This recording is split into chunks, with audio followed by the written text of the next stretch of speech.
എന്തെല്ലാമാണ് സുഹൃത്തുക്കളെ, സുഖമല്ലേ? എല്ലാവരും ഡ്രസ്സ് വാങ്ങിയാ? ഇപ്പം ഡ്രസ്സ് വാങ്ങുന്ന തിരക്കാണ് കേട്ടോ. പെരുന്നാൾ ഡ്രസ്സ്, പാൻറ്റും ഷൂവും ചുരിദാറും, നാട്ടിലാവട്ടെ ഗൾഫ് രാജ്യങ്ങളിലാവട്ടെ എല്ലാ സ്ഥലത്തും പെരുന്നാൾ ആഘോഷിക്കുന്ന എല്ലാ സ്ഥലങ്ങളിലും ഡ്രസ്സിൻ്റെയും മറ്റുള്ള ഷൂവും മറ്റുള്ള കാര്യത്തിന് വേണ്ടിയുള്ള തിരക്ക് കൂട്ടുന്ന സമയമായി വരികയാണ് അല്ലേ.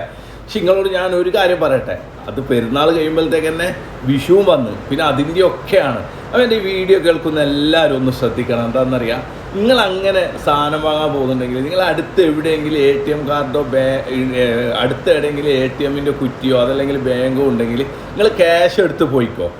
നിങ്ങൾക്ക് ഉപകാരമുണ്ട് ക്യാഷ് എടുത്ത് പോകുന്നതിന്.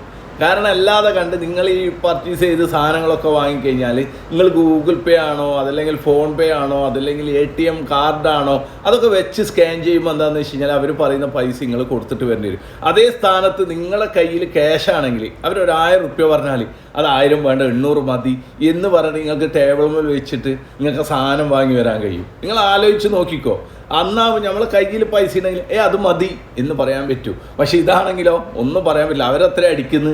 അത് നമ്മളിങ്ങനെ സ്കാൻ ചെയ്തിട്ടാകുമ്പോൾ പറയും ഇത്ര ബില്ല്. മെസ്സേജ് വരുമ്പോഴായിരിക്കും അമ്മ അറിയില്ല, ചുരിദാറിന് 1500 എടുത്താ, ഷൂവിന് 1000 എടുത്താ, 2000 എടുത്താന്ന് നമുക്ക് ഓർമ്മ വരും. അപ്പോൾ എന്താ വേണ്ടത്, നമ്മൾ അടുത്ത് എവിടെയെങ്കിലും ബാങ്ക് ഉണ്ടെങ്കിൽ നിങ്ങൾ ക്യാഷ് ആയിട്ട് പോയിക്കോ.